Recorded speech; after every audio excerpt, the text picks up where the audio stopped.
everyone, welcome to my YouTube channel. Today my topic is relation. और relation कितने types का होता है और हर एक टाइप एग्जांपल्स के साथ मैं बताऊंगी।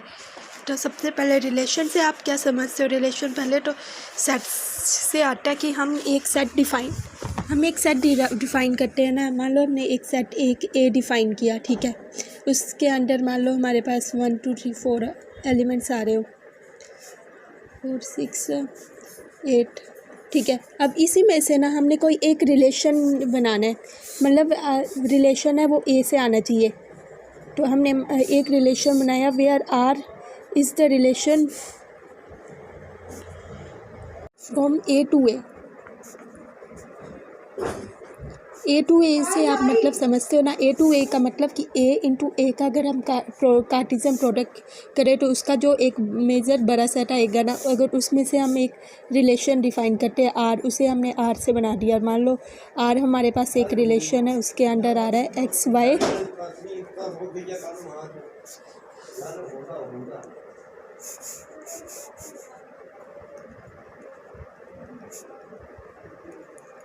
ये आ गया हमारे पास रिलेशन, ठीक है। ये मतलब आर रिलेशन है वो ए टू ए एक बड़ा सेट है, उसमें से आ रहा है। और उसमें कौन से एलिमेंट हो गए, एक्स एंड वाई एलिमेंट हो गए ना, जिसमें सेकंड एलिमेंट फर्स्ट एलिमेंट का ट्वाइस हो। मतलब पहले तो हम ए टू ए लिख लेंगे। ए टू ए में हमारे पास कौन से एलिमेंट्स आएंगे। ए टू ए अगर हम लिखें, ए टू ए आप सबको पता है कैसे लिखते हैं। तो सबसे पहले ना फर्स्ट एलिमेंट को सबके साथ मल्टीप्लाई कर देना, ये काफ़ी बड़ा सेट आएगा। तो पहले तो 1 1 2,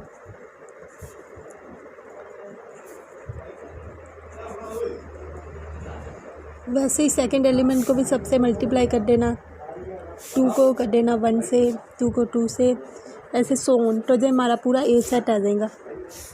ये पूरा ऐसे ही करके वैसे 3 को 1 से पूरा हमारे पास ए टू ए आ जाएगा। हम अब इन्हीं बड़े से, मैं अब सारे एलिमेंट्स नहीं लिख रही हूँ क्योंकि काफ़ी बड़ा बन जाएगा। अब इन्हीं सेट में से हम एक रिलेशन डिफ़ाइन कर रहे हैं, जिसमें रिलेशन में बोला है कि जो पहला एलिमेंट है ना, दूसरा एलिमेंट पहले एलिमेंट के ट्वाइस है। अब अभी इन्हीं सारे सेट में से कुछ एलिमेंट्स ऐसे, कुछ सेट्स पेयर्स ऐसे देखो ना जिसमें सेकंड पहले के ट्वाइस है। आप खुद देख सकते हो, एक ये वाला बन रहा है, मतलब कि ये हमारा रिलेशन में आ रहा है। एक 1,2 आ रहा है रिलेशन में, और देखो ये आ रहा है नहीं, इसमें बोला second y is equal to 2x। वो इस कंडीशन को सेटिस्फाई करते हैं ना, वो एलिमेंट हमें रिलेशन में लेने हैं ए इंटू ए वाले इस बड़े सेट में से जो पेयर्स कर रहे हैं इस कंडीशन को। तो कौन कौन से कर रहे हैं, एक 1 2 कर रहा है, वो आप खुद देख सकते हो कौन कौन से कर रहे हैं। एक होगा 2 4 भी करेगा, ठीक है। 2 8, अब 2 8 कर रहा है इस कंडीशन को, इस कंडीशन में पुट करके देख लो। अगर 2 8 कर रहा है तो जहाँ पे y फिजिकल टू 2 2 4 नहीं, से ट्रू नहीं है, मतलब 2 8 नहीं कर रहा। तो कौन कौन से एलिमेंट आ रहे हैं वो आप खुद देख लो। एक 4 8 भी आ जाएगा, और एक आ जाएगा हमारे पास दूसरा होना चाहिए, वो ट्वाइस होना चाहिए। तो मतलब कि बस 3 और 6 भी आ रहा है। तो हमारे पास ये एलिमेंट आ गए, 4 ही एलिमेंट आएंगे। ये पूरा लिख के देख लेना, ये 4 ही हो गए, इसके अलावा कोई और नहीं होगा। मतलब कि वाई एक्स वाई इसमें वो एलिमेंट्स आएंगे ना जब एक्स ये वाली कंडीशन फुलफिल होगी।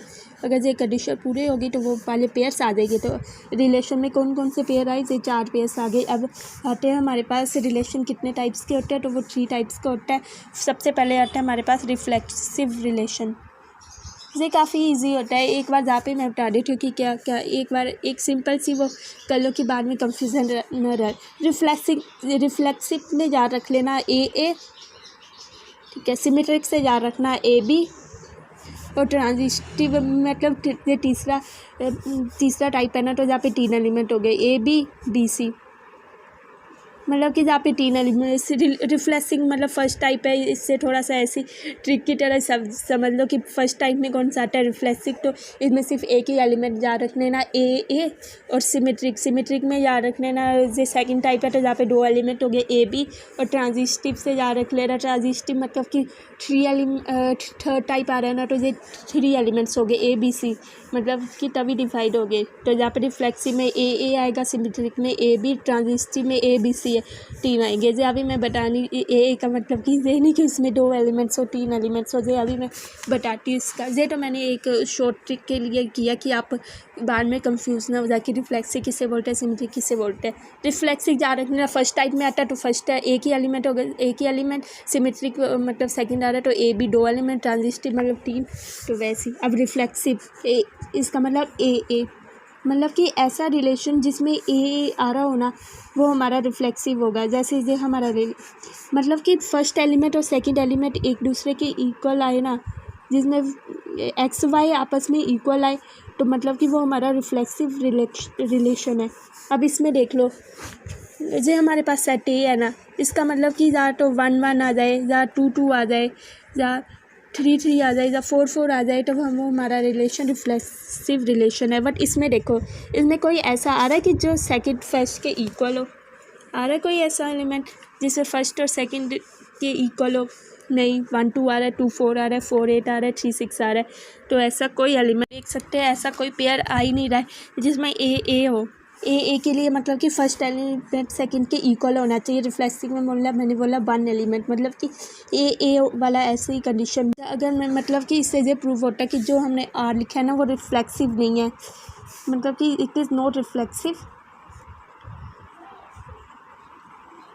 क्योंकि जहाँ पे ए आ ही नहीं रहा है। मतलब ए मतलब कि ए बिलोंग्स टू ए। जहाँ पे ए सेट में से कोई भी एलिमेंट देख लो, कोई भी 4 4 आ रहा है ना, 3 3 आ रहा है, अगर कोई भी एक आ जाता है ना तो उसे हम रिफ्लेक्सिव भी मान लेते। बट एक भी नहीं आ रहा है, एक तो आना ही चाहिए। अगर 2 आते तो वो भी ठीक था, बट अगर एक भी आ जाता ना, कि आप बोलते कि 1 1 आ रहा है, 2 2 आ रहा है, बट 3 3 नहीं आ रहा है, तब भी वो रिफ्लेक्सिव ही होगा, क्योंकि उसमें कम से कम एक तो आ रहा है। अगर एक वाले को भी हम रिफ्लेक्सिव मानेंगे, ये पॉइंट लिख के ही देख लो, क्योंकि ये पॉइंट काफ़ी ज़रूरी पॉइंट है कि रिफ्लेक्सिव और में क्या डिफरेंस है। ये एक मैं नेक्स्ट वीडियो में भी आपको समझाऊंगी कि अगर रिफ्लेक्सिव में एक भी आ जाए ना, एक भी आपको किसी साइड में ऐसा कोई भी दिख जाए ना, तो वो रिफ्लेक्सिव रिलेशन होगा। ऐसा कोई भी दिख जाए एक ही, या सब ज़रूरी नहीं कि सबका ऐसे पेयर होना ज़रूरी है, तो रिफ्लेक्सिव दे नहीं है। आप इसे कंडीशन फुलफ़िल करके भी देख सकते हैं कि इसमें बोला है y = 2x, ऐसे कंडीशन फुलफ़िल करने वाले एलिमेंट्स आएंगे। तो y = 2x वाले एलिमेंट्स, मतलब कि y = 2x। अब इसमें बोला कि जो y है वो x की इक्वल होना चाहिए, x = 2x। ऐसा कभी पॉसिबल है कि x = 2x? अगर ये रिफ्लेक्सिव होता तो ये कंडीशन फुलफ़िल होती, बट ऐसा कभी पॉसिबल है? आप खुद सोचो, क्या x = 2x कंडीशन फुलफ़िल है? अगर पहला दूसरा एक इक्वल होते, y x एक दूसरे के इक्वल होते, तो ऐसी कंडीशन बनती। और ऐसी कंडीशन क्या कभी सच हो सकती है? खुद सोचो, x से x कैंसिल हो गया, तो जब से आएगा हमारे पास 1 = विच, जो कभी ट्रू, जो कभी सच नहीं हो सकता, मतलब कि ये विच इज़ नेवर पॉसिबल, मतलब कि ये कभी रिफ्लेक्सिव नहीं हो सकता। y = 2x जो रिलेशन है, ठीक है। ये तो अब रिफ्लेक्सिव समझ आ गया, अब सिमेट्रिक समझ सकती हूँ। एक बार रिफ्लेक्सिव का और एग्जांपल भी ले लेती हूँ मैं। मान लो एक ए सेट है हमारे पास, उसमें है हमारे पास 1 2 3, और उसमें से रिलेशन जे मैंने कोई भी जनरल रिलेशन बना लिया है 1 2 2 2। अब बताओ क्या ये रिफ्लेक्सिव है? ये मैंने कोई भी जनरल बना लिया, अब मैंने लिखा नहीं है कि कौन सी कंडीशन फुलफिल बना के, बस समझ लो कोई भी कंडीशन होगी तो यस इट इज़ रिफ्लेक्सिव, क्योंकि जहाँ पे 2 2 आ रहा है, 2 2 आ रहा है, अब जहाँ पे 1 1 आ रहा हो, जहाँ 3 3 आ रहा हो, बट एक तो आ रहा है ना, तो मतलब ये रिफ्लेक्सिव है। आई होप आपको रिफ्लेक्सिव का समझ तो आ गया होगा। अब आते हैं सिमेट्रिक। सिमेट्रिक में मैंने बोला सिमेट्रिक वर्ड का मीनिंग क्या होता है? सिमेट्री, मतलब कि सिमेट्रिक से आप खुद समझ सकते हो कि मतलब कि इसमें ए भी होना चाहिए। मतलब कि अगर किसी